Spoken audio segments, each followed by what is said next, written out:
We'll get started, guys. Okay. Should be able to see my screen. It says electrocardiograph. All right, everybody can see that? Yes. Okay, great. So this morning, we're just gonna jump right into it, and we're gonna continue with talking about the heart and the conduction system. And we learned yesterday about the nodes, the SA node and the AV node, and the bundle and the Purkinje fibers, and how that each one of them had a ranking, and which out of all of those was the one that I called the conductor, which node? I know it's early. Anybody remember? The SA. Very good, the SA node. All right, so the SA node is what initiates. It's what starts our cardiac electrical cycle. So when we think of that, we usually just think of it as, the beat, beat, beat, loved up, right? But there's more. There's more to that. And we're gonna find out that somebody actually a pretty long time ago figured out that if he put the right equipment on a person who was alive, that he could actually pick up the electrical signals that our body makes. So, and that's what this is right here. It is a reading of the electric currents that our body makes. And we refer to this as electrocardiograph or an EKG or ECG. They all mean the same thing. And this is right here a normal, what we call heartbeat. All right, so when we're looking at this, and I want you to ignore this U wave. And the reason I say that is because of 17 years of being a paramedic, not once did I see a U wave on an EKG I ran. But I did, however, have a doctor in the emergency room, and he was so excited because I had all my students with me, and he was just like, "Oh, look, you can actually see the U wave on this patient." So he was just as surprised too. But it's something that can be there. But what we are going to be concerned about, what we're going to be looking for, is we're going to be looking for this classic um, rises and falls that we call our P, Q, R, S, T. Okay? And then this, and if I could mark on this, I could show you, but this here, right here, this is a heartbeat. That's one heartbeat. That's one complete relaxation and contraction and of the heart, sending the blood along the way. Okay, so when we keep that in mind, because we'll talk about that here in a little. Now, I also posted this into Teams that I wanted you to take a look at. I noticed that not very many people have commented who weren't in lecture yesterday on yesterday's lecture, so please make sure you do that. The electrocardiograph itself, what is its definition? Well, basically, it's a machine used to record the electrical activity of the heart. So, like I had said, the record that the electrocardiograph produces is a electrocardiogram, okay, an ECG. And the reason that we still see a lot of people call it an EKG is because the old versions, I'm always telling you about how there's the Latin, Greek, they're always fighting, but K used to be what we consider like for the cardia, and instead of the C. So that's where they get, where some people still refer to it as an EKG. An an ECG, and I'm real bad about calling it EKG too because I'm old school, only shows the heart's electrical activity. This is very important for you to know. It's a very important bit of information that I would write down, okay? Because the electrical activity is vital, but what also we need to realize, it does not show the mechanical performance, okay? So if something is not mechanically working properly, it's not going to show that, all right? We do once a year. Normally, our doctors, when we get a certain age, will say, hey, it's physical time. We're going to go ahead and do an EKG. And I know you feel great and everything's fine, but we're going to do this EKG to have it on your file.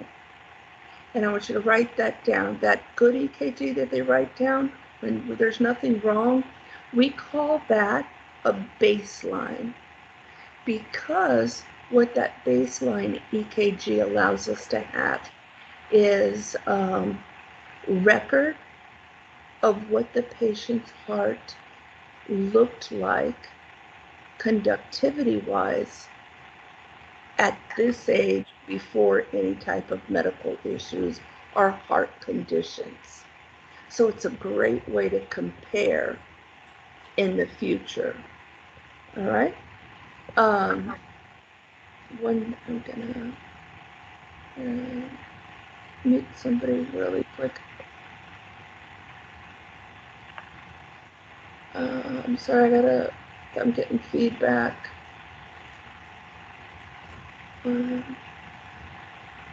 Okay, I think that's.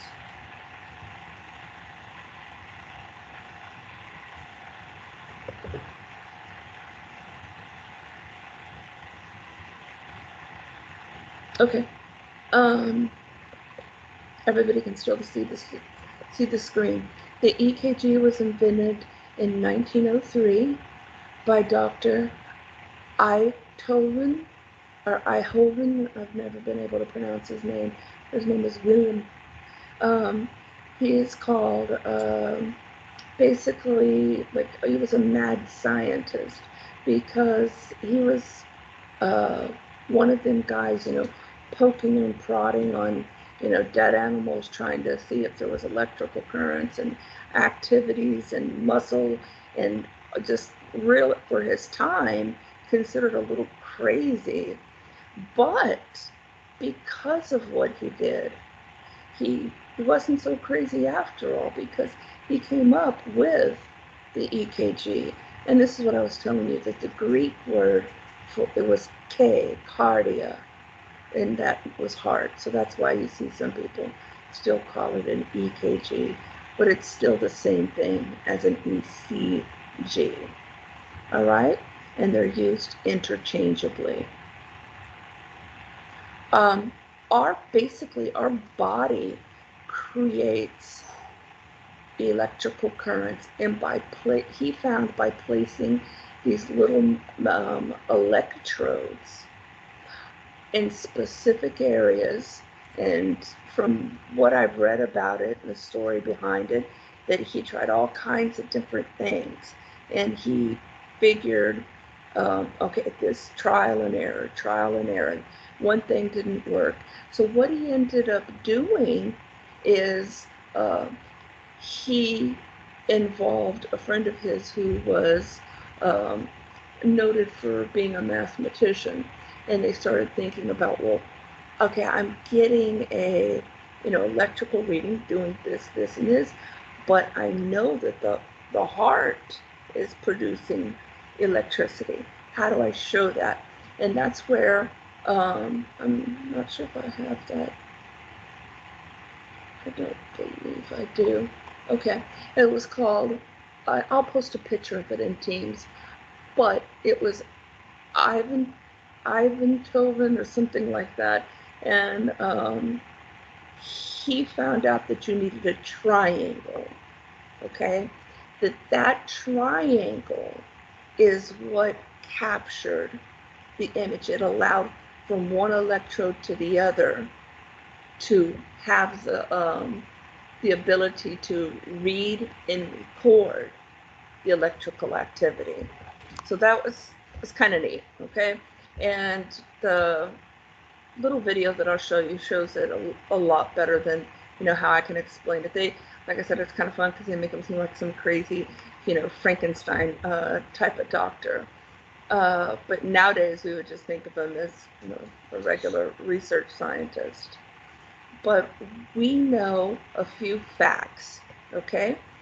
One of the few facts that we're going to start off, and we're going to start off very slowly to get you kind of just like dip your toes into this whole EKG, because this can be overwhelming. So if you're taking notes, one of the things you want to know is the line that runs straight in the middle of an EKG. That is our baseline, right? That is the line where we want everything to fall, okay? When we have any type of upward or downward deflection or of that baseline, that's called a wave, okay?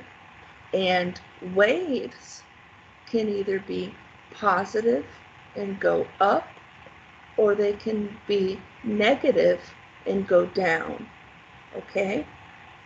And that's important. You do need to know that.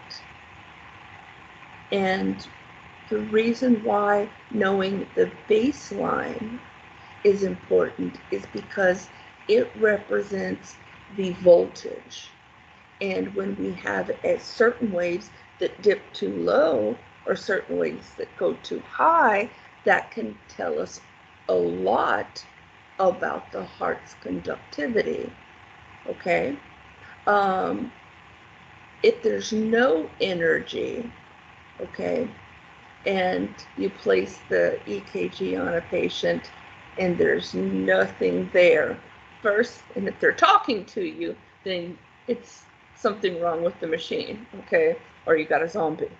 But if you had an unconscious patient with no, no type of pulse or anything like that, that's what we'd call, like it's flatline, or it's the technical term for that is asystole. But we'll get to that.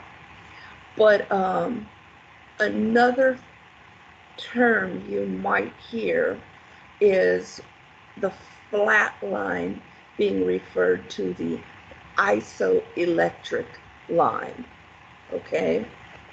But this is, out of this, I really want you to know that the electrodes are what allow for to pick up and read the conduction of the electricity, and that the line across the middle of the EKG is the base line.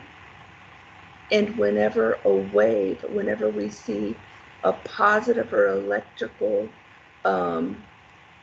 rise or fall on the EKG, that is called a wave, okay?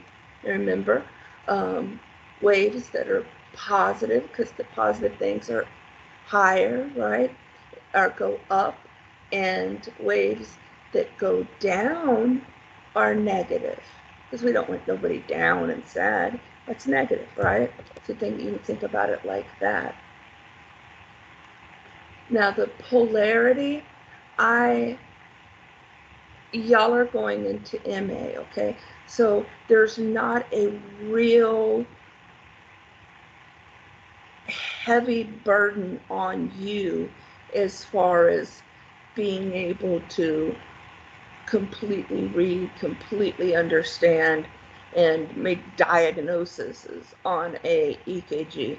As a matter of fact, you should never be forced or put into that position.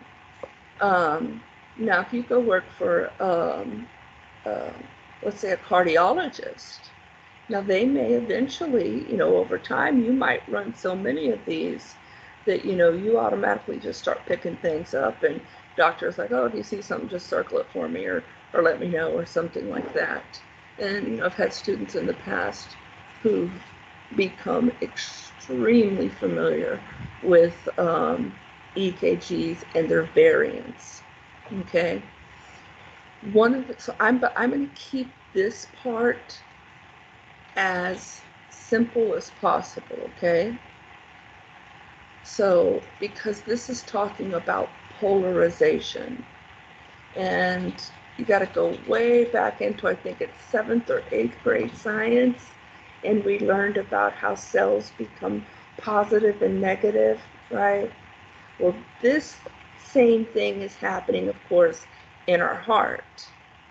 Now, we know yesterday we learned that the pacemaker or the conductor, right, is our SA node. It is what initiates. Remember, I told you it stands up there and taps its conductor and tells everybody, okay, let's begin.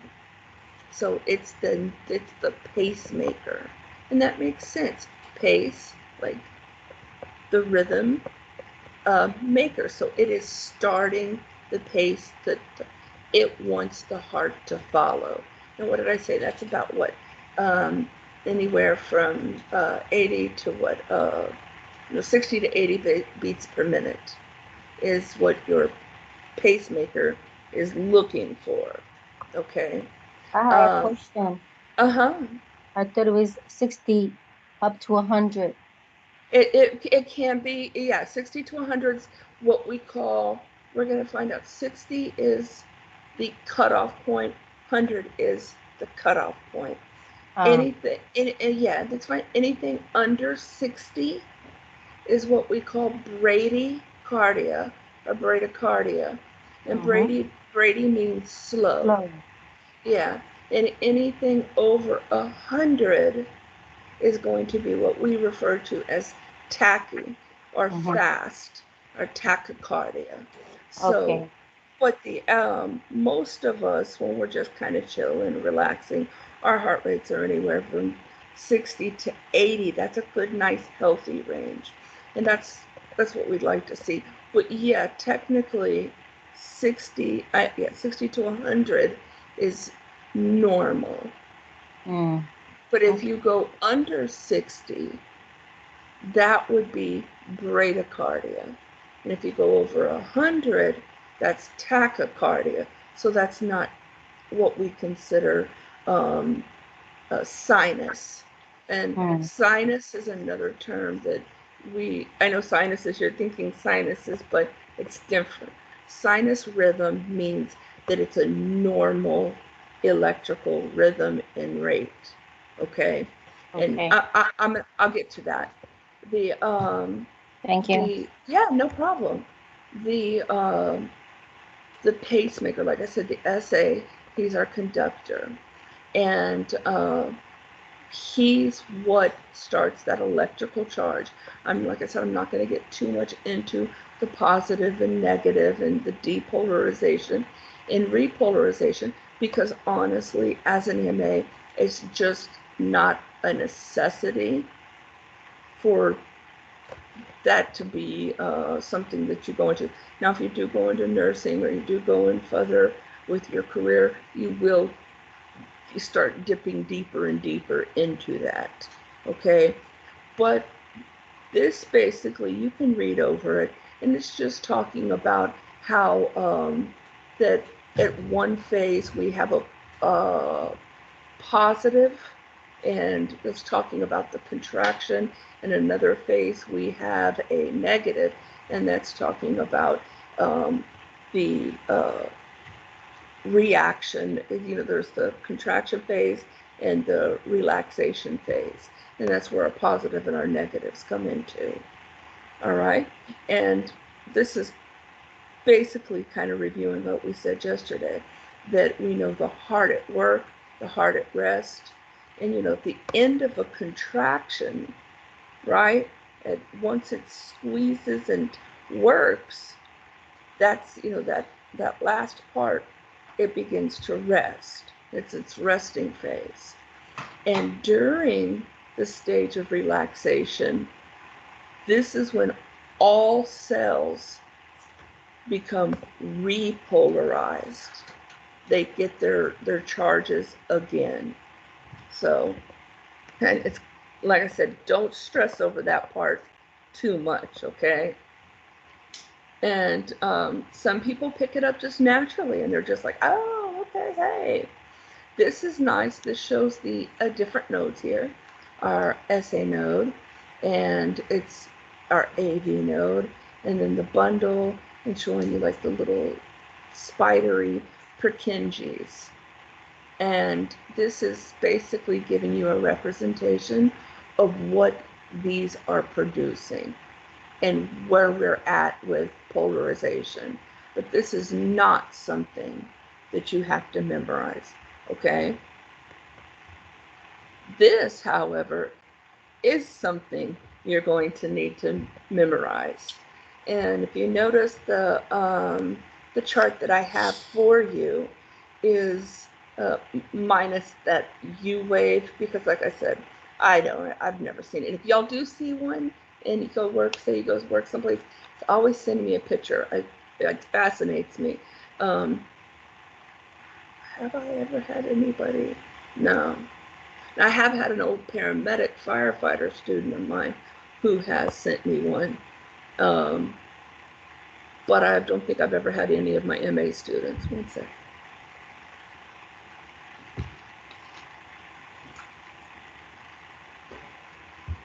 So the normal heartbeat is traced or recorded, and we call that what's that term? Let's go back to a medical term. And to record something is, we call it gram, right? We electrocardio, electro meaning electric, cardio meaning heart, and gram to record, right? This P wave is talking about how the atria are depolarizing, okay? So basically the P wave is our first boom, electrical activity. The QRS is the next major, and then the T is when it returns to a resting state, okay? So what, do you need to remember all of that in between? No. What I want you to remember is P, Q, R, S, T. And this is one heartbeat, okay? So on, let's lower the heart rate, the QRS. Okay, so basically what this is telling you is when you have a normal rhythm, say somebody's 60 to 100, okay, you're going to be able to look at that EKG all printed out and see 100 might start getting a little squishy, but let's say 60 to 80, because I know for a fact 60 to 80, you're going to be able to see their entire complexes. So you're going to see each set of PQRST for each heartbeat, okay? And what I mean by that is I'd like to show you this. So I'm going to stop sharing this, and I'm going to share my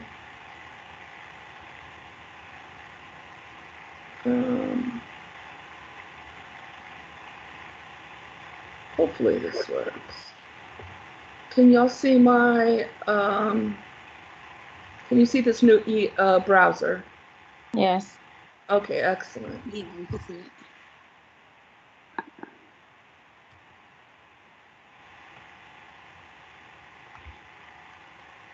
And I'd like to get a really good long strip.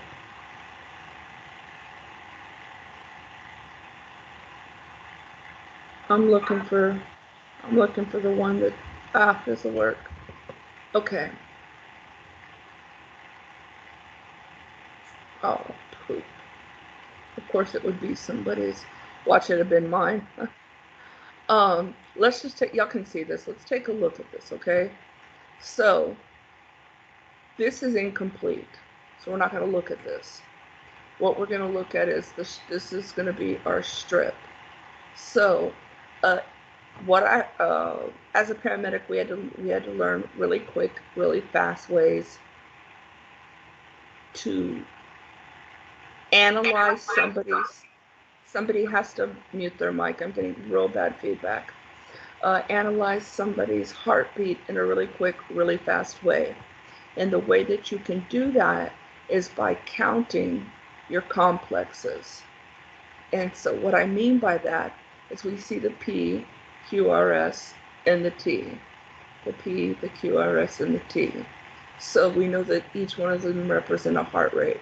So if I come here, I circle 1, 2, 3, 4, 5, 6, 70. So 7 equals 70 beats per minute. Do you see how I got that? Because each one is representation of the PQRS, and it stands for 10. Okay.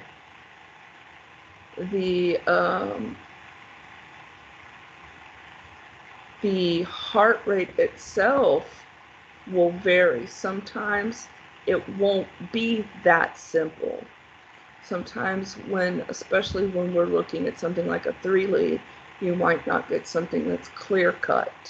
Okay, might be more difficult, but you can still usually pick out that there's 1, 2, 3, 4, 5, 6, 7.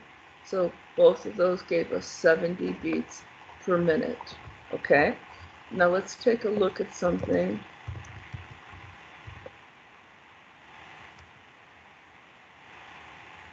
We have this. What do we have? 1, 2, 3. So this was 30 beats per minute. Is this normal? No. This is bradycardia. So this would not be. Here's another one. 1, 2, 3, 4. That's not normal either. That's 40 beats per There's minute. spaces in between. And that's what you're going to see.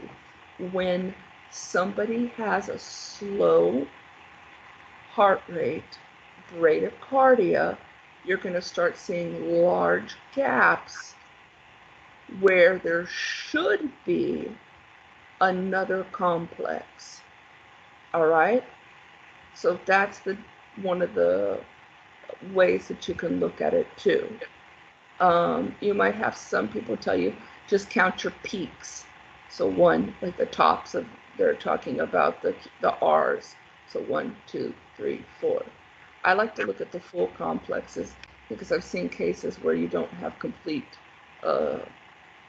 QR complexes. So I count the whole thing. Now let me show you.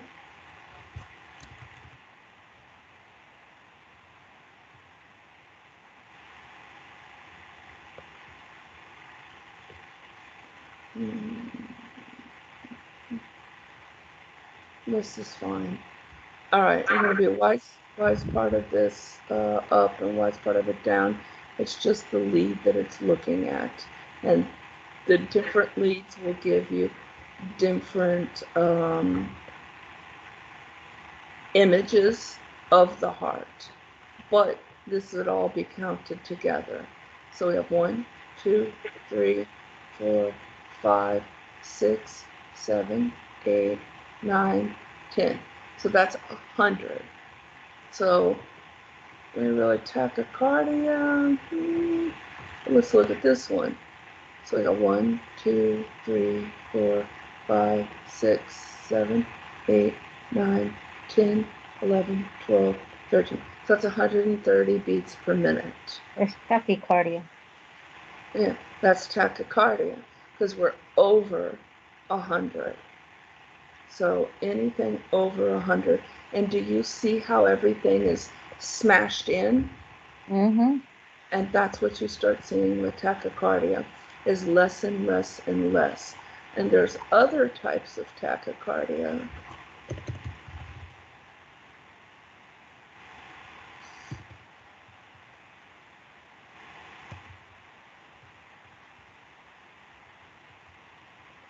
I have a question. Would Mm-hmm. that be called irregular heartbeat? Yeah, that would be if anything that is not normal is an arrhythmia. All right. Anything that is not 60 to 100 beats is considered arrhythmia. Bradycardia is an arrhythmia. Tachycardia is an arrhythmia. So anything that's not normal is an Oh, arrhythmia. okay. Thanks. Mm-hmm. And now this, what we're looking at here, this is a special type of tachycardia. It's called supraventricular tachycardia. And with it, everything, and I've seen them literally where, I'm trying to find one that I'm talking about, basically where the T waves were just right on top of each other. This is pretty close. But you've lost, where does the one a P begin and a T and this and that? Everything is just smashed together. And if we counted this, it'd be 1, 2, 3, 4, 5, 6, 7, 8, 9, 10, 11, 12, 13, 14, 15, 16, 17, 18, 19, 20. So Mm. we have 200 beats per minute. So this is letting us know there is absolutely zero to basically relaxation phase that's going on here. But we're going to go ahead and get back. Can y'all see my screen with the EKG? Back to the PowerPoint? Yeah. Okay. Yeah, we So can see it. this is kind of what this is telling you. When, when you have a slower heart rate, you're going to have longer pauses in between. When you have a faster heart rate, you're going to have more bunched up and gathered um, electrical activity, and those waves will be scrunched and pushed together. Your leads are a part of the instrument that allow you to get an EKG. I'm not going to be able to stress this to you enough. If you don't do two things, you're going to mess up a patient's EKG, and it's one, probably going to alarm the patient, make the doctor mad, and possibly, get you in trouble. Remember, patients right, patients left. And how did I tell you you can do that? By turning your body to the way that the patient's facing. That way, your right is their right now. And I have done that so many times because of, probably because my OCD, making sure I didn't put my right leads on the left side and my left leads on the right side. So you do that, you're going to have a messed up EKG. Okay? So that's how I was telling you, always make sure that's the first thing you're thinking about. And when we start thinking about the leads, those are the wires with the little connectors. There are many different kinds. All right. Some EKGs are just done with 3, and they make that triangle. Some are done with 12. There's some now that I think are up to 24. And so there are variants, but the most common one that we're going to see and we're going to use as an MA, it's just going to be the 12 lead, okay? And when we place the leads incorrectly, we will see a very big difference of what the heart actually is. So you're going to get a misrepresentation of that patient's heart. And do you see where that could be extremely problematic, right? We don't want that. We want them, when we hook the EKG up and print it out, we wanted to give a exact imaging of that patient's heart. We don't want variance because the leads were hooked up and placed in the inappropriate areas. Does that make sense? And I have a lot of, I have a lot of people come in and ask me back and forth, where's the right way? First, we're going to talk about what we call our limb. And what are your limbs? Your arms and your legs, right? And the first thing we're going to talk about is limb leads, okay? Our limb leads, I'm going to teach you and tell you that they're called limb, L-I-M-B, leads because they are meant to be placed on the limbs. But you are going to see nurses and you're going to see doctors who still place them on the trunk. And that's just a OCD no for me, okay? When I was very fortunate when I was doing my paramedic training, I got to work with a doctor. His name was Dr. Paul Pepe in Galveston, and he was really active with their EMS department. And he's the one that trained, told me this is not how we do this. And his whole thing was cardio. He's like, look, it's a cardio. You're not on camera. I'm not on camera, but you can still see my screen. Oh, I'm sorry. I was talking to my daughter. I'm sorry. Can y'all see my screen? Yeah, I can see it. I can see it. Okay. So the limb leads need to be placed on the limb, and we'll talk about that exact positioning and so forth. But that's the first rule I'm going to teach you. And I show you this picture because you see where they have it. They have it technically on the trunk. So now, like I said, you may go some places and the doctor does that. Are you going to argue with the doctor? Mm-mm. Nope. No. Are you going to say, that's not how I was trained? No. But believe it or not, trust me, I have had some people come back and say, I got in trouble because I told the doctor that that's not where they... I was like, that is not what you do. And I did have one girl, and she, she was telling the supervisor or whatever, and the supervisor was telling her, that's not how we do it, because I guess she'd gone to a different school for her training. And the doctor did come in, and the doctor's like, what's going on in here? They're like, well, this student was trying to tell me that the blah, blah, the way I was placing the leads was wrong. And the doctor was looking at things, he's like, that is, they're supposed to go. So that was a case, but you'd never want to argue. This is not something about, you want to be professional, and especially if you're in front of a patient, you always are professional. And, but like I said, this may vary from place to place and facility to facility. but for the most part, you see limb leads placed on the limbs.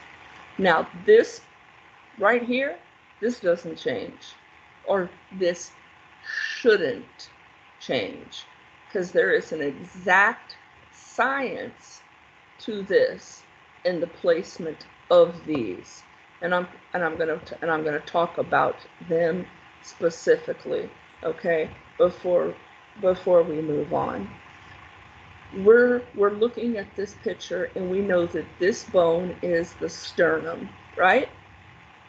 And then these are our ribs. What are the spaces in between the ribs called? That's that intercostal area, right? And we know that this is which bone? Our clavicle, right? Right. So all of these bones that you learned are actually important because we're going to use them as landmarks, okay? We know that the armpit area is referred to as the what? Axilla. The axillary, yeah. And so we want these terms to stay fresh in our head, because when we place our first two leads, in the first two I always place is V1 and V2, okay? The first thing I do is I palpate, and I find the patient's clavicle. And then if I have to, because some people are big, press in slightly until I can feel the notch in between the two ribs. So until I find that fourth, see here, 1, 2, 3, fourth, that fourth intercostal space. And then after that, I'm going to place V1 straight down from the clavicle in the fourth intercostal space is where you place V1, and that is on the patient's right. V2 is the exact opposite. You're going to go here to the clavicle, and then you're going to go to the fourth intercostal space, and you're going to place V2 on the left side, okay? And that's never going to change. That's not going to deviate when we're talking about an adult EKG, okay? Now, the next thing that you're going to have is that you're going to think, well, I placed 3, right? No, that's not how I do it. To make sure that everything aligns properly, I find my clavicle again, right? And then I find the exact middle of it. And that term is called mid-clavicular. So I am going to find the mid-clavicular, and I am going to basically trace it all the way down. Do you see how that lines up? And that's where you're going to, and if there's a breast in the way or fat, you're going to lift it. And this is why we wear gloves when we do our EKG. You're going to lift the breast, lift any fat or tissue, and you're going to place that V4 right under the pectoral, okay? And that should be, now let's count this together. We have 1, 2, 3, and then we have our 4, 5, 6. So it's right around that 6th intercostal space. But that usually lines straight up with right underneath the breast, okay? Now, does the patient have to be laying down in a certain degree or angle? No, they just need to be laying on their back flat, and Okay. they're usually told to remove their bra because of the electrical currents can be disrupting, and they're usually given a sheet to cover with. But we'll talk about patienting, draping and positioning and privacy. We're going to cover that as well. So now I've placed V1, V2, and V4. Now I know where V3 is going to go without a shadow of a doubt, because here's my V2, here's my V4, and we know V3 goes right in the middle between the two, and everything from V3 on begins to slightly curve, and it's curving along with the way that the pectoral or the way that the breast curves, okay? And then the next one, you think, okay, well, I'll smack 5 down there. That's not how I do that. The next one is I find my mid-axillary, right? So this is my axillary, because that's the armpit. So I'm going to trace straight down and at a curve. And like I said, things begin to round up slightly, right? And if we count the rib and the intercostal for this is again 1, 2, 3, 4, 5, 6. It's about the 7th, all right? And it's going to be sort of to the side, not all the way over, but it's going to be slightly to the side. And I'm going to show you some pictures on people and videos of this. And then after that is placed, you can just automatically come over here and 5's going to go between 4 and 6 at a curve. Okay? So it's actually as long as you understand that the ribs in the intercostal spaces, right? It's right past the 4th for V1, V2, and V4 is mid-clavicular, and then V3 is between the two, and V5 is between those two. Okay? All right, so we're going to stop it there for today, and we are going to pick up blood vessels tomorrow. Let me get a list of participants. It's very good. Love to see everybody online. Does anybody have any questions?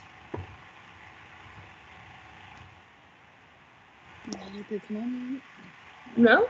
All right then. No, ma'am. Okay. Well, y'all have a wonderful day.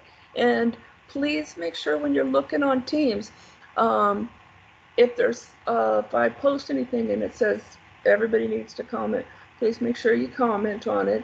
And if you're watching this later, remember that if you weren't on here live, you do have to comment and summarize what was talked about, what was lectured. And I'm going to post a few more things to Discord and that video, make things a little bit easier as seeing like placed on a human and how that goes. All right? Y'all have a good day. Have a good day. Bye. Bye. Have a good one, guys. Bye.